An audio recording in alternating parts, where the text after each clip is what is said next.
எதிரிகளிடமிருந்து நாட்டை பாதுகாக்க மோடி தலைமையில் மத்தியில் மீண்டும் ஆட்சி அமைய வேண்டும் என முதலமைச்சர் எடப்பாடி பழனிசாமி கேட்டுக் கொண்டுள்ளார். மக்களவைத் தேர்தல் 18 தொகுதிகளில் சட்டமன்ற தேர்தல் ஏப்ரல் 18ஆம் தேதி நடைபெற இருக்கிறது. இதையொட்டி முதலமைச்சர் எடப்பாடி பழனிசாமி முதல்கட்ட தேர்தல் பிரச்சாரத்தை 22ஆம் தேதி சேலத்தில் துவங்கி திருவள்ளூர் மாவட்டத்தில் உள்ள பொன்னேரியில் நேற்று முன்தினம் முடித்தார். இந்த நிலையில் 2ஆம் கட்ட தேர்தல் பிரச்சாரத்தை ராயபுரத்தில் நேற்று மாலை துவக்கிய முதலமைச்சர் சென்னை வடக்கு மக்களவைத் தொகுதி தேமுதிக வேட்பாளர் அழகாபுரம் மோகன்ராஜுக்கு ஆதரவாக வாக்கு சேகரித்தார். எதிரிகளிடமிருந்து நாட்டை பாதுகாக்க மோடி தலைமையில் மீண்டும் ஆட்சி அமைய வேண்டும் என முதலமைச்சர் கேட்டுக் கொண்டுள்ளார். திராவிட முன்னேற்ற கழகத்துடைய தலைவர் ஸ்டாலின் அவர்கள் பேசுகிறார். அனைத்து இந்திய அண்ணா திராவிட முன்னேற்ற கழக தலைமையிலே அமைக்கப்பட்ட கூட்டணி இன்றைக்கு நாட்டிலே என்ன நன்மை செய்திருக்கு என்று குறிப்பிடுகிறார். அனைத்து இந்திய அண்ணா திராவிட முன்னேற்ற கழகம் செய்த சாதனைகள் ஏராளம். உங்கள் அத்தனை பேருக்கும் தெரியும். பொன்மனச்செம்மல் புரட்சித் தலைவர் எம்ஜிஆர் அவர்களும் இதயம் புரட்சித் தலைவி அம்மா அவர்களும் தனக்காக வாழாமல் நாட்டு மக்களுக்காக வாழ்ந்த இருவரும் தலைவர்கள் உருவாக்கிய இயக்கம் அண்ணா திராவிட முன்னேற்ற கழக இயக்கம். மறைந்த முதலமைச்சர்கள் எம்ஜிஆர், ஜெயலலிதா ஆகிய இரு பெரும் தலைவர்கள் மக்களுக்காக வாழ்ந்தவர்கள் என்று குறிப்பிட்ட முதலமைச்சர் அதிமுக அரசு செய்த சாதனைகள் ஏராளம் என்று ஸ்டாலினுக்கு பதிலடி கொடுத்தார்.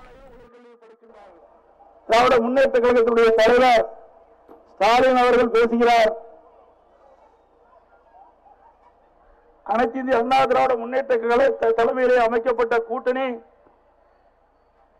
இன்றைக்கு நாட்டிலே என்ன நன்மை செய்திருக்கு என்று குறிப்பிடுகிறார்.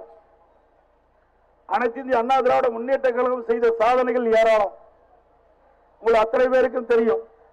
பொன்மனச்செம்மல் புரட்சித் தலைவர் எம்ஜிஆர் அவர்களும் இதயம் புரட்சித் தலைவி அம்மா அவர்களும் தனக்காக வாழாமல் நாட்டு மக்களுக்காக வாழ்ந்த இருவரும் தலைவர்கள் உருவாக்கிய இயக்கம் அண்ணா திராவிட முன்னேற்ற கழக இயக்கம்.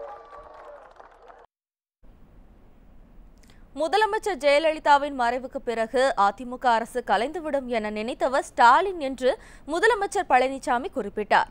காசிமேட்டில் தேமுதிக வேட்பாளர் மோகன்ராஜுக்கு ஆதரவாக வாக்கு சேகரித்த அவர் ஸ்டாலினின் தப்பு கணக்கு என்றும் பலிக்காது என்றும் அதிமுகவில் கடைமடை தொண்டனும் முதலமைச்சராக வர முடியும் எனவும் தெரிவித்தார்.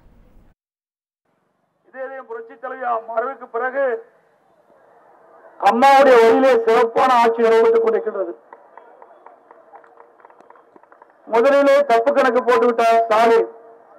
இந்த ஆட்சி நிற்குமா, இந்த கட்சி இருக்குமா என்றெல்லாம் தப்பு கணக்கு போட்டு மயக்கத்திலே இருந்து விட்டார்.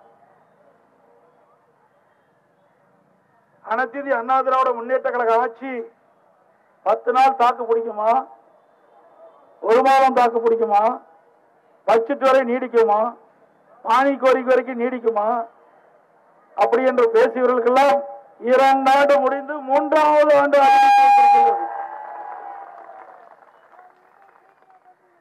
என்னை போல் இங்கே லட்சக்கணக்கான தொண்டர்கள் முதலமைச்சராவதற்கு தகுதியுடையவர்கள். நான் ஒரு தொண்டன். ஆகவே இங்கே இருந்து இங்கே வந்திருக்கின்றேன். கொடநாடு விவகாரத்தில் திமுக பரப்பிய அவதூறு பிரச்சாரம் பொய்யாகிவிட்டதாக முதலமைச்சர் எடப்பாடி பழனிசாமி தெரிவித்தார். ஆட்சியில் இல்லாத போதே அவதூறு செய்திகளை பரப்பி கூலிப்படைக்கு துணை போகும் திமுக ஆட்சிக்கு வந்தால் என்னவாகும் என்று கேள்வி எழுப்பிய அவர் மக்கள் அவர்களை முற்றிலுமாக புறக்கணிக்க வேண்டும் என்று கேட்டுக்கொண்டார். நான் போய் கொலை செஞ்சனா, 5 கொலை செஞ்சனா, கொடநாட்டில் போய் கொள்ளையடித்தனா, கொலை செஞ்சனா, நேற்றெல்லாம் உண்மை வெளியே வந்துட்டது. யாரெல்லாம் எப்படி செஞ்சாங்கன்னு எல்லா தொலைக்காட்சியிலையும் வந்துட்டது. அதை திட்டமிட்டு சதி செய்து அந்த சயன் மனோஜ் 2 பேர் கூலிப்படை சேர்ந்தவர்கள், அந்த கூலிப்படையை சேர்ந்தவர்கள் கொடநாட்டில் கொள்ளை செய்து கொள்ளையடிக்கிறாங்க. அதை கண்டுபிடிச்சதே அண்ணா திராவிட முன்னேற்ற கழக அரசு தான். இதை வச்சு ஒரு முதலமைச்சரை அந்த கொலை சம்பந்தப்படுத்துவார் என்று சொன்னா எப்படி இந்த திமுக தலைவர் இருப்பார் என்பதை எண்ணி பாருங்க. ஒரு முதலமைச்சருக்கே இப்படி நிலை என்றால் இங்க இருக்கின்ற சாதாரண மக்கள் நிம்மதியா வாழ முடியுமா ஆட்சிக்கு வந்தா? தர்மம் வெல்ல அதிமுக கூட்டணி வேட்பாளர்களுக்கு வாக்களியுங்கள் என முதலமைச்சர் எடப்பாடி பழனிசாமி கேட்டுக் கொண்டுள்ளார். சென்னை மூலக்கடையில் கூட்டணி வேட்பாளர்களுக்கு ஆதரவாக பிரச்சாரம் செய்த அவர், தர்மத்திற்கும் அதர்மத்திற்கும் இடையே நடக்கும் போரில் தர்மம் நிச்சயம் வெல்லும் என்றார். இப்பொழுது நடைபெறுகின்ற தேர்தல் தர்மத்திற்கும் அதர்மத்திற்கும் நடைபெறுகின்ற தேர்தல். தர்மத்தின் பக்கம் நம்முடைய வேட்பாளர்கள் நிற்கின்றார்கள், அதர்மத்தின் பக்கம் திமுக தலைமையில் இருக்கின்ற வேட்பாளர் நிற்கின்றார்கள். ஆகவே இந்த தேர்தல் போரிலே தர்மம் தான் வெல்ல வேண்டும். தர்மம் வெல்வதற்கு வாக்களிப்பீர். திருமண நிகழ்ச்சியில் பங்கேற்க தனி விமானம் மூலம் சென்றவர்தான் ஸ்டாலின் என்றும், கஜா புயல் பாதித்த பகுதிகளில் மக்கள் பிரச்சினைகளை அறியவே தான் ஹெலிகாப்டரில் சென்றதாக முதலமைச்சர் எடப்பாடி பழனிசாமி கூறியுள்ளார். சென்னை திருவிக நகரில் உள்ள டான் பாஸ்கோ பள்ளி அருகே தேமுதிக வேட்பாளர் மோகன்ராஜுக்கு ஆதரவாக வாக்கு சேகரித்த அவர் இவ்வாறு தெரிவித்தார். அண்மையில புயல் வீச்சு, கஜா புயல் வீச்சு, அந்த புயலை பார்க்கறதுக்காக அதிகாரிலாம் கூப்பிட்டு நான் மீட்டிங் போட்டு பேசினேன். அப்ப சொன்னாங்க, சாலை மார்க்கமா போனா முழுசும் பார்க்க முடியாது, மரம்லாம் சாஞ்சு கிடக்குது, இன்னும் மரம்லாம் அகற்றிட்டு இருக்காங்க, இந்த நேரத்தில் போனீங்களா இடையூறு ஏற்படும், நீங்க ஹெலிகாப்டர் வழியா போங்க, எல்லா பகுதியும் பார்க்கலாம், தாழ்வா பறக்கின்ற பொழுது அங்க என்ன சேதம் அடைந்திருக்கின்ற மதிப்பிட முடியும் என்று அரசு அதிகாரியுடைய அறிவுரைப்படி நான் ஹெலிகாப்டர்ல போனேன். ஒரு விவசாயி ஹெலிகாப்டர்ல போன என்ன, ஒரு தொண்டை ஹெலிகாப்டர்ல போன என்ன, அது கூட கொடுக்க முடியல. நீ திருமணத்திற்கு தனி விமானத்துல போற, இவரு திருமணத்திற்கு தனி விமானத்துல போறாரு. நாங்க மக்களுடைய பிரச்சனையை பார்ப்பதற்கு, நான் ஒரு விவசாயி, விவசாய பொதுமக்கள் கடுமையா பாதிக்கப்பட்டிருக்காங்க. அந்த கஜா புயலால் ஒட்டுமொத்த தென்னை மரம் முழுவதும் சாய்ந்து கிடைக்கிறது, பலாமரம் சாய்ந்து கிடைக்கிறது, மாமரம் சாய்ந்து கிடைக்கின்றது, வாழை மரம் மூலம் ஒடிந்து கிடைக்கின்றன. அதையெல்லாம் எப்படி ரோட்ல போனா பார்க்க முடியும்? வான்ல போனா தான் நான் பார்க்க முடியும். தாழ்வா பறந்து எல்லா பகுதியிலுமே புகைப்படம் எடுத்து அந்த புகைப்படத்தை பாரத பிரதமரிடத்துல போய் நேரில் சமர்ப்பிச்சேன்.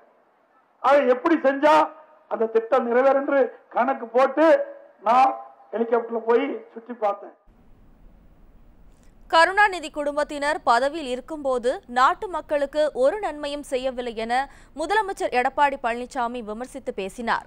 திருவிக நகர் ஓட்டேரி பாலம் அருகே தேமுதிக உறுப்பினர் மோகன்ராஜுக்கு ஆதரவாக வாக்கு சேகரித்த அவர், நாட்டின் பாதுகாப்பை உறுதி செய்ய மத்தியில் நிலையான ஆட்சி அமைய வேண்டும் என கேட்டுக்கொண்டார். கருணாநிதி மகன் மு.க. அழகிரி இவரெல்லாம் பதவி சுகத்தை அனுபவித்தால் நாட்டு மக்களுக்கு எந்த சுகமும் கிடைக்கல, எந்த நலனும் கிடைக்கல, எந்த பயனும் கிடைக்கல. இப்பொழுதும் அதற்குத்தான் துடிக்கிறார் மு.க. ஸ்டாலின். ஏன்னா கருணாநிதி முதலமைச்சராக இருந்தார், அப்பவே ஸ்டாலின் முதலமைச்சர் திட்டம் போட்டு நடவடிக்கை எடுத்துட்டு இருந்தார், துணை முதலமைச்சர் தான் ஆக்க முடியுது. இப்ப ஸ்டாலினுக்கு பிறகு உதயநிதி வந்துட்டார், பட்டாவை போட்டு வச்சிருக்குது உங்களுக்கு தமிழ்நாட்டை. இன்னைக்கு வேண்டுமென்றே திட்டமிட்டு குடும்ப ஆதிக்கம் தலை வாங்கி இருக்குது. இதுக்கு ஒரு முட்டுப்புள்ளி வைக்க வேண்டும். இந்த தேர்தல் மூலமாக நாடு நலம் பெற வேண்டும், நாட்டு மக்கள் அனைத்து வளம் பெற வேண்டும். அப்படி என்றால் நம்முடைய கூட்டணி வெற்றி பெற வேண்டும். சிறுபான்மையின மக்கள் பாதுகாப்பாக வாழும் மாநிலம் தமிழகம் என முதலமைச்சர் பழனிசாமி தெரிவித்தார். யானைக்கவுனியில் சென்னை மத்திய நாடாளுமன்ற வேட்பாளர் ஷாம்பாலுக்கு ஆதரவாக மாம்பழம் சின்னத்தில் வாக்கு சேகரித்த முதலமைச்சர், முத்தலாக் சட்டத்திற்கு எதிராக நாடாளுமன்ற மேலவையில் குரல் கொடுத்த கட்சி அதிமுக என பெருமிதம் தெரிவித்தார். இதைத் தொடர்ந்து முதலமைச்சரின் முதல் நாள் சென்னை பிரச்சாரம் நிறைவு பெற்றது. இதனையடுத்து செவ்வாய்க்கிழமை காலை 8 மணிக்கு பார்த்தசாரதி கோவில் துவங்கி கோடம்பாக்கத்தில் தன் பிரச்சாரத்தை முதலமைச்சர் நிறைவு செய்கிறார். சிறுபான்மை மக்கள் பாதுகாப்பாக வாழ்கின்ற மாநிலம் இந்தியாவிலேயே தமிழ்நாடு. தமிழ்நாடு தான் அமைதி பூங்காவாக இருந்து கொண்டிருக்கிறது. இன்றைக்கு சட்டம் ஒழுங்கு பேணி காக்கப்படுகிறது. இன்றைக்கு இஸ்லாமிய பெருமக்களும் கிறிஸ்துவ பெருமக்களும் இன்னும் சிறுபான்மை மக்கள் பத்திரமாக தமிழ்நாட்டிலே நிம்மதியுடன் வாழ்ந்து கொண்டிருக்கின்ற காட்சியை தமிழ்நாட்டிலே பார்க்க முடிகிறது. நம்முடைய சகோதரத்துடன் அனைவரும் பழகி கொண்டிருக்கின்றோம். மதச்சார்பற்ற இன்றைக்கு தமிழகமாக திகழ்ந்து கொண்டிருக்கிறது. ஆகவே நீங்கள் எத்தனை விமர்சனம் செய்தாலும் மக்களிடத்தில் ஈடுபடாது என்று சொன்னால், முத்தலாக் சட்டம் மத்திய அரசு கொண்டு வந்த பொழுது நாடாளுமன்றத்திலே குரல் கொடுத்த கட்சி அனைத்து இந்திய அண்ணா திராவிட முன்னேற்ற கழகம்.